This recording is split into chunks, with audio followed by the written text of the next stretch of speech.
Hello. We're back reporting on another sunny day, which is the perfect weather to talk about suffering and carnage, don't you think? I want to talk about a phenomenon that I have witnessed for a couple of years actually, but I saw it come to quite a head in 2020. And that's the idea that you need someone else to suffer or die in order to prove that you're right. And this comes up in a couple of ways. The most obvious way is every time I see someone say whatever the current number of deaths is, they have to bring that up like it's a bludgeon. And you can't have any valid points because this one thing is more important than anything else you could possibly say. For instance, a couple of times now I've seen people report on their elderly parents or grandparents who had COVID and are now completely recovered. This should be a cause for celebration, right?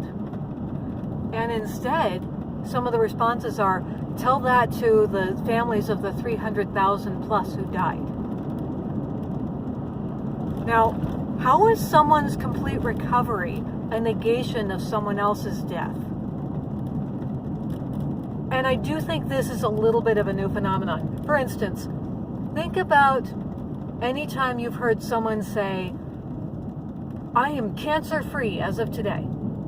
This is cause for celebration, right? Most people would say that's a good thing. Have you ever seen someone then respond, tell that to the millions of people who died of cancer? Someone beating cancer does not mean there is no cancer. It does not trivialize anyone else's cancer death. It has nothing else to do with anyone else's cancer journey. That person got it. And they no longer have it.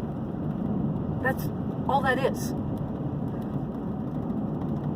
So when an elderly person recovers from COVID and is going on to live life, that is not a commentary on anyone else. That's that person's journey. So why do you make it about the overall political climate of the world? That's not what it is. Can you just be happy for someone who went through something hard and now their life is better? And why do you need to go there? Why do you need the suffering? Why do you need that level of validation in your life? What else is going wrong in your life that you have to go back to? Yeah, but people are dying. People have always died. They will always die. You are going to die. I am going to die. This is not negotiable. But I see it on the other side too. I see it on the side of people who are predicting that there's going to be mass suffering, starvation, suicide, medical care that can't be obtained in a reasonable amount of time because everything is now all about COVID. And all of those things are true. But it's like there are vultures out there who anytime they hear about something like that, they say, see, we're right. Look at that suffering. And it doesn't sit well. It doesn't feel like a moral thing to do. Whether it's effective or not, it feels icky. To use a colloquial term, it feels icky to say that person's death means I'm right. And then you go looking for them. And you need this in order to feel good about your position. So I catch myself doing this too. Now, early on when we started getting some of these mask mandates, I saw the level of belief that went into it. That people just wanted to feel like it worked. They wanted that security blanket. They wanted to feel safe. And I was trying to come up with what level of evidence would it take to make people let go of it. It's going to take thousands, maybe millions of obvious, irrefutable mask injuries in order to make people say, maybe there were some unforeseen circumstances and outcomes that we didn't fully account for, and maybe we should back off. And there's a fine line between recognizing that's probably what it's going to take and wanting that to happen. Because at the end of the day, do I want people to suffer? Do I want people to get hurt and possibly die? No.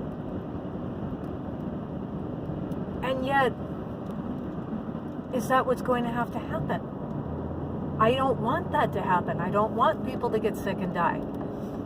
Now, the other thing is, it's a little bit easier to say, well, I don't want my family and friends to die, but if it's some random stranger out there and their story gets out there and there's a tipping point, then maybe that will help to change people's mind, whichever direction we're talking here. Doesn't matter which camp you're in. As long as there are enough random strangers out there whom you will never meet, their lives didn't interact with yours at all, but if they suffer and they further your cause, that's good.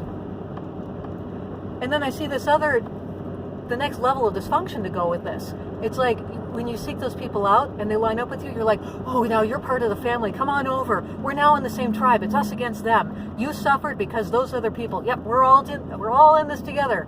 Hashtag in this together. Except now there are like multiple camps that are all in this together, and the camps themselves are all at war. But you have to go out there and find this suffering in order to justify where you stand in life. And that feels so icky. So, along with that, I see, as the vaccine is being rolled out, I see a lot of people who are the vultures of vaccine injury. We're going to watch for all of the stories of people who are having seizures, any deaths along the way, and we're going to say, see, this vaccine was a bad idea because it was rolled out too quickly. Whatever your reasons for not wanting it, not liking it, here are these people who are suffering and they justify my position. How is that any better than the people who are up to the minute on the death count and saying, see all these people who are suffering, they mean I'm right. No matter which camp you're in, stop looking for suffering to justify you. I get the frustration, though. As we see some of these stories roll out, there is such a double standard. So when anyone tries to point out that a huge portion, if not the vast majority of COVID deaths had multiple comorbidities and were likely going to die in the next year anyway, oh, that's so heartless. Every death should make you cry. This is horrible. How can you say that they were going to die anyway?